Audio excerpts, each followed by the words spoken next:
प्रिय विद्यार्थियों, आज हम शुकनासोपदेश में, जो कि बाणभट्ट द्वारा रचित है, इसमें जो प्रधान अमात्य जो शुकनास हैं वो राजकुमार चंद्रापीड़ को लक्ष्मी के विषय में जो है शिक्षा दे रहे हैं। अर्थात लक्ष्मी के विषय में अपने विचार व्यक्त करते हुए जो लक्ष्मी का वास्तविक स्वरूप है उस स्वरूप को जो है वो उसे बता रहे हैं, उसका ज्ञान उन्हें दे रहे हैं। तो कहते हैं, आलोकयतु तावत् कल्याण अभिनिवेशो लक्ष्मी एव प्रथमम। कल्याण अभिनिवेश है, कल्याणे मंगले, अभिनिवेश है आग्रह, यस्य से तथा भूत है। अर्थात कि जो कल्याण के आग्रही या अत्यधिक इच्छुक, आप सबसे पहले, प्रथमम सबसे पहले लक्ष्मी में जो लक्ष्मी है उसको आलोकयतु, उसको देखें। अर्थात कि जो लक्ष्मी है उस लक्ष्मी के विषय में आप सबसे पहले ज्ञान प्राप्त करें, कि उस लक्ष्मी को आप देखें, उस पर विचार कीजिए। लक्ष्मी कैसी है उसके स्वरूप के विषय में बताते हुए कहते हैं कि इयम ही कि है जो लक्ष्मी है, यह है सुभट खड़गमंडल उत्पल वन विभ्रम भ्रमरी लक्ष्मी ही क्षीर सागरात पारिजात पल्लविभ्यो रागम।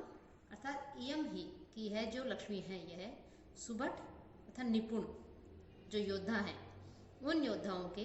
खड़गमंडल अर्थात खड़गमंडल, खड़ग समूह, तलवारों का जो समूह है, तलवारों का जो समूह है, उस समूह रूपी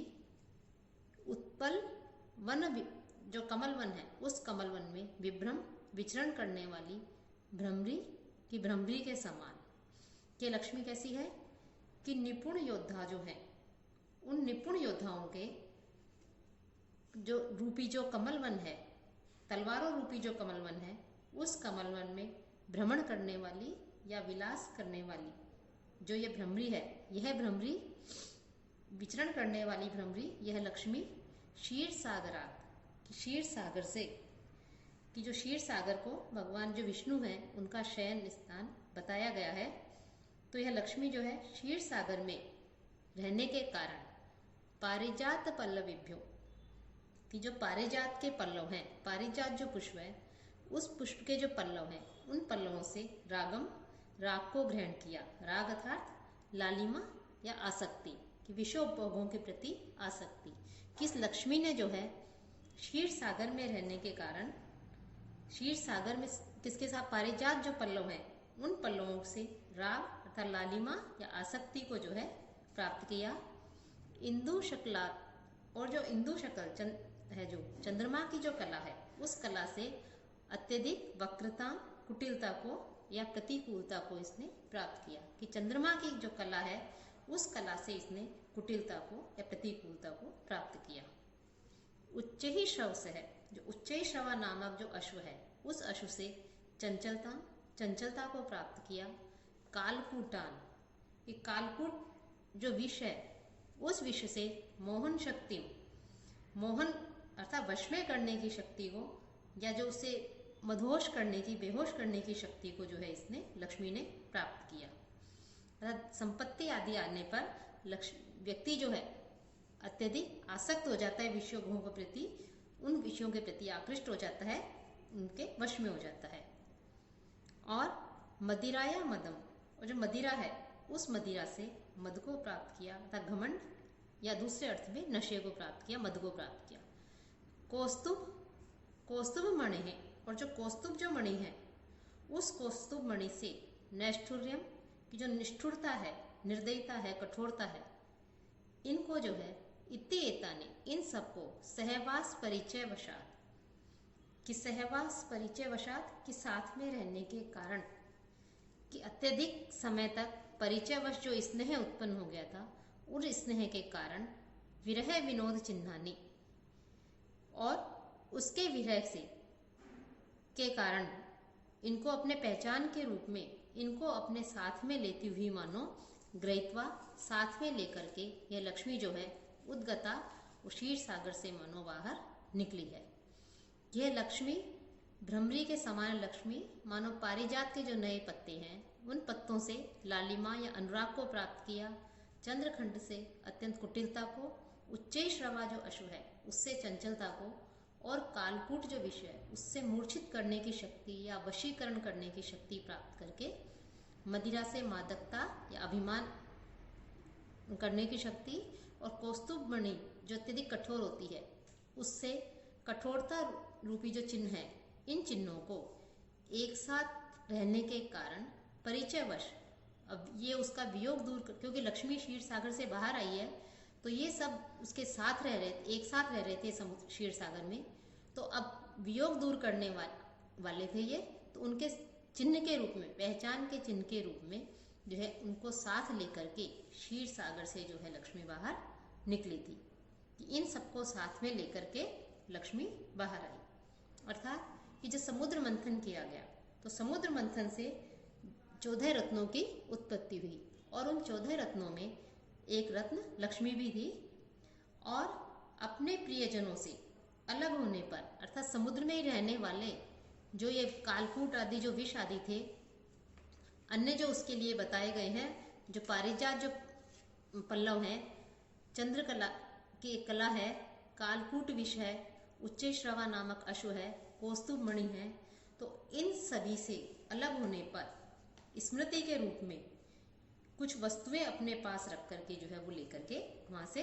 निकली थी। इन रत्नों से विरह विनोदार्थ कुछ चिन्हों को लेकर के लक्ष्मी अवतरित हुई, प्रकट हुई, और इन्हीं चिन्हों के कारण जो लक्ष्मी है उस लक्ष्मी में राग, कुटिलता, चंचलता, मद अर्थात अभिमान और निष्ठुरता आदि दोष जो हैं वो आ जाते हैं, कि जिस व्यक्ति के पास लक्ष्मी आ जाती है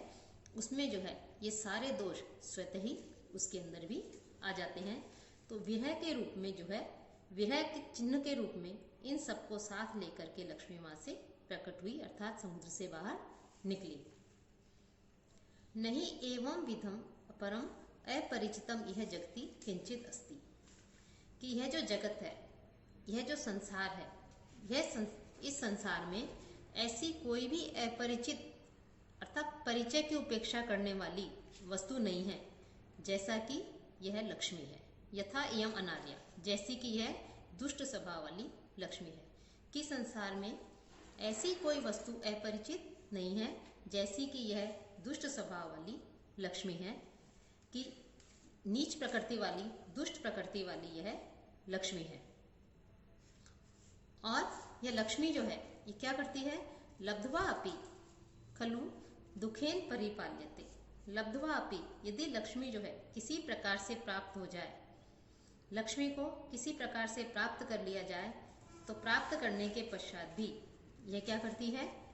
कि यह कष्ट से ही इसका परिपालन होता है। इसको पा लेने पर भी इसकी रक्षा करना, इसका पालन करना, इसको सुरक्षित रखना अत्यधिक कष्टदायक होता है, पीड़ादायक होता है। और दृढ़ गुण पाश संदान निष्पंदी कृतापि नश्यति, दृढ़ गुण पाश अर्थात कि इसे दृढ़ भाव से प्रयुक्त संधि विग्रह आदि जो गुण बताए हैं, ऐसे गुण रूपी रस्सी के द्वारा या फंदे के द्वारा इसे बांध करके निश्चल रखा जाए, लेकिन फिर भी जो है यह लक्ष्मी चली जाती है। अर्थात इसे कितना ही गुणवान व्यक्ति हो, वो गुणवान व्यक्ति इस लक्ष्मी को कितना ही सुरक्षित रखे, अपने पास रखना चाहे, अपने पास रखे, लेकिन फिर भी जो है यह लक्ष्मी उस बंधन को तोड़ करके वहां से चली जाती है। उद्दाम दर्प भट्ट सहस्त्र उल्लासिता असिलता, उद्दाम दर्प और उत्कट जो अहंकार है, अत्यंत अहंकार से युक्त जो सहस्त्रों योद्धा हैं, उन सहस्त्र योद्धाओं के द्वारा उठाई गई जो खड़गलता है, अर्थात जो तलवार रूपी जो पिंजरे हैं, उस तलवार रूपी पिंजरे में बंद रखी जाने पर भी यह निकल जाती है। कि अत्यधिक दर्प से युक्त अत्यधिक पराक्रमी वीर जो योद्धा हैं, उन योद्धाओं के द्वारा तलवार रूपी जो पिंजरा है उससे इसकी रक्षा की जाए, लेकिन फिर भी जो है ये लक्ष्मी वहां से चली जाती है, उनके पास जो है ये नहीं रुकती है। अतः लक्ष्मी जो है बड़ी कठिनाई से अनेक कष्टों को सहन करने के बाद तो प्राप्त होती है, लेकिन जब इस एक बार लक्ष्मी प्राप्त हो जाए तो उसकी रक्षा करना भी बहुत अधिक कठिन होता है। और उसकी रक्षा के लिए यदि कितने ही गुण व्यक्ति हो, शौर्य पराक्रम आदि जो गुण हो, उन गुण रूपी रस्सियों के बंधन से भी ये निश्चल हो जाती है और वहां से छूट करके पलायन कर जाती है, चली जाती है। और अत्यधिक पराक्रमी वीर उद्दाम दर्प वाले हजारों योद्धाओं के तलवारों का जो के पहरे में इसे रखा जाए, उस पिंजरे में इसे रखा जाए जिसकी सुरक्षा जो योद्धा कर रहे हैं तलवार लेकर के उसकी सुरक्षा में नियुक्त है, लेकिन फिर भी जो है ये लक्ष्मी चली जाती है। और पंजर विधृता अपक्रांति के पिंजरे में रखने पर भी चली जाती है। मदजल दुर्दिन अंधकार गज घनघटा परिपालितापि प्रपलायते। और मदजल की धारा से अंधकार के समान मदजल रूप जो मेघाच्छन्न दिन है, उस दिन के कारण अंधकार उत्पन्न करने वाले गज रूपी जो मेघों का समूह है, उस गज रूपी अर्थात हाथी रूपी जो हाथियों के झुंड है, ऐसे मेघों के समूह से रोके जाने पर भी यह जो है भाग जाती है। कि मज्जल हाथी जो है उनके मस्तक से निरंतर जो है मज्जल बहता रहता है, प्रवाहित होता रहता है। तो मज्जल की धारा से अंधकार के समान कालिमा को उत्पन्न करने वाले जो हाथियों के जो झुंड हैं, वो भी वर्षाकालीन जो बादलों की जो घटा है उसका दृश्य प्रस्तुत करते हैं कि अर्थात इस लक्ष्मी की सुरक्षा में ऐसे हाथियों को रखा जाए, ऐसे हाथियों के बीच में इसे सुरक्षित रखा जाए कि जो अत्यधिक हाथी जिनके मस्तक से निरंतर मज्जल बहता रहता है, लेकिन फिर भी उन हाथियों के समूह के द्वारा गज रूपी मेघों के समूह से रोके जाने पर भी यह लक्ष्मी भाग जाती है। यह साथ ही साथ न परिचयम रक्षति, यह लक्ष्मी जो है इतनी दुष्ट प्रवृत्ति वाली है कि न तो किसी परिचय की रक्षा करती है, परिचय का पालन करती है, अर्थात किसी से परिचय होने पर भी यह उसके पास नहीं रहती, उसकी तरफ ध्यान नहीं देती। कितना ही उसका परिचित हो, लेकिन उस परिचय की परवाह या नहीं करती और उसे छोड़ करके चली जाती है। न अभिजनम इक्षते, और न ही यह किसी उच्च कुल को देखती है या वंश को देखती है कि कोई ऊंचे कुल का है, ऊंचे वंश का है, श्रेष्ठ कुल का है, लेकिन उसको भी नहीं देखती। लक्ष्मी उसको भी छोड़ करके चली जाती है। न रूपम आलोक्यते, नहीं यह सुंदरता को या रूप को भी नहीं देखती है, अर्थात कोई बहुत सुंदर है, अत्यधिक सुंदर है, सौंदर्यवान है, लेकिन उसके पास भी लक्ष्मी जो है नहीं टिकती और उसे भी छोड़ करके चली जाती है, वहां पर भी स्थिर नहीं रहती। न कुल क्रम अनुवर्तते, और न ही यह कुल परंपरा का अनुसरण करती है। अर्थात कोई व्यक्ति ऐश्वर्य से युक्त है, धन संपत्ति आदि से युक्त है, लक्ष्मीवान है, और उसकी जो संतान है उसको भी अपने पूर्वजों की संपत्ति धन आदि जो है उसे प्राप्त हुआ है, लेकिन ऐसे व्यक्ति को भी छोड़ करके वो चली जाती है कि कुल परंपरा से प्राप्त जो धन आदि है, ऐसे कुल क्रम का भी वो अनुसरण नहीं करती, लक्ष्मी उसको भी छोड़ करके चली जाती है। न शीलम पश्यति, यह जो है न ही किसी शील की रक्षा को देखती है, अर्थात कोई सदाचारी है, शीलवान है, अच्छा आचरण करने वाला है, तो उसको भी जो है नहीं देखती है, सच्चरित्रता को भी नहीं देखती है कि यह व्यक्ति सच्चरित है, सज्जन है, तो इसके पास जो है मैं रुक जाऊं, लेकिन ऐसा भी नहीं है, लक्ष्मी उसको छोड़ करके भी चली जाती है। न वैदग्ध्यम गणयति, और न ही पांडित्य की गणना करती है कि कोई अत्यधिक विद्वान है,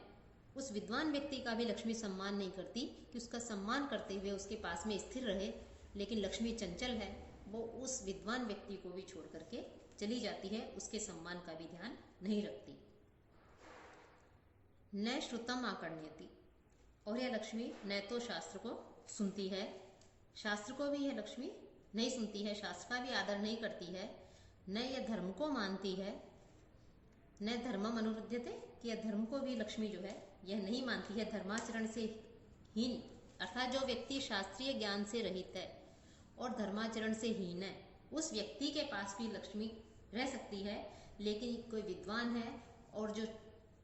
धर्म का पालन करने वाला है, उस व्यक्ति के पास में भी यदि व्यक्ति चाहे कि लक्ष्मी मेरे पास स्थिर रूप में रहे, तो लक्ष्मी उसके पास भी नहीं रुकती, क्योंकि लक्ष्मी न तो शास्त्र को सुनती है, शास्त्रीय ज्ञान को देखती है, न ही धर्म को देखती है,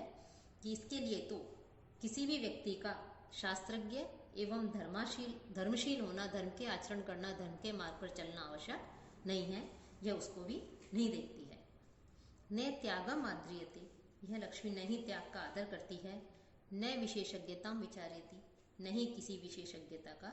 जो है उसको देखती है, न आचार का पालन करती है, न त्याग का आदर करती है, विशेषज्ञता का विचार नहीं करती, और न सत्यम अबुध्यते, और न ही यह लक्ष्मी जो है इस सत्य को देखती है कि यह व्यक्ति सत्य बोलने वाला है, कि उसके पास में लक्ष्मी स्थिर रहे। ऐसा भी नहीं है कि यह न सत्य को जानती है, क्योंकि ये लक्ष्मी जो है अनाचारी, दुष्ट बोलने प्रवृत्ति के व्यक्ति, असत्य भाषण करने वाले व्यक्ति के पास में भी प्राय देखी जाती है। और न लक्षणम प्रमाणी करोति, और जिन व्यक्तियों के शरीर पर सामुद्रिक जो शास्त्र है उसके अनुसार धनवान बनने के शुभ चिन्ह हैं, यह व्यक्ति धन संपन्न से युक्त होगा, ऐश्वर्य से युक्त होगा, ऐसे चिन्हों से युक्त व्यक्ति के पास भी जो है लक्ष्मी नहीं पाई जाती। अर्थात यह जो है उनको भी नहीं देखती है कि यह व्यक्ति धन संपत्ति से युक्त चिन्ह लेकर के उत्पन्न हुआ है, उन लक्षणों को भी ये प्रमाणित नहीं करती। उस भाग्य से के अनुसार अर्थात से किसी व्यक्ति को ये कहा जाए कि इसके भाग्य में अत्यधिक धन की प्राप्ति लिखी है, लेकिन उस व्यक्ति के भाग्य को भी, उसके शुभ लक्षणों को भी ये प्रमाणित नहीं करती। गंधर्व नगर लेखा एवं पश्यत एवं नश्यति, यह लक्ष्मी तो गंधर्व नगर के समान, गंधर्व नगर लेखा है कि गंधर्व नगर कहते हैं कि आकाश में कई बार जो बादल हमें दिखाई देते हैं और अलग अलग प्रकार की आकृतियां दिखाई देती है हमें, और वो क्षण क्षण में जो है वो नष्ट होती रहती हैं। गंधर्व नगर अर्थात जो अलग अलग प्रकार की जो आकृतियां हमें दिखाई देती हैं, और वो आकृतियां देखते ही देखते क्या है हमारे सामने ही जो है वो नष्ट हो जाती हैं। तो गंधर्व नगर की रेखा के समान ही यह जो है भी नष्ट हो जाती है कि आकाश जो है, उस आकाश में यदि कोई दृष्टि दोष, हमारे नेत्रों में कोई दोष हो या अन्य किसी कारण से आकाश में हमें मिथ्या आभास होता है कि आकाश में कोई नगर बना हुआ है, कोई शहर बना हुआ है, कोई रेखा सी दिखाई दे रही है, लेकिन उसे गंधर्व नगर कहते हैं, गंधर्व रेखा कहते हैं। लेकिन देखते ही देखते जिस प्रकार से वो गंधर्व नगर या गंधर्व रेखा की जो कतारें हैं वो नष्ट हो जाती हैं, उसी प्रकार यह जो लक्ष्मी है, यह लक्ष्मी भी किसी पुरुष के पास में क्षण भर में ही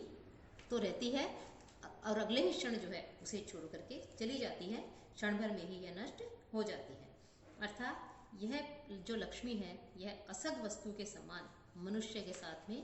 अनेक प्रकार के छल प्रपंच करती है, मनुष्य को जो है भ्रमित करती है और उसे छोड़ करके चली जाती है।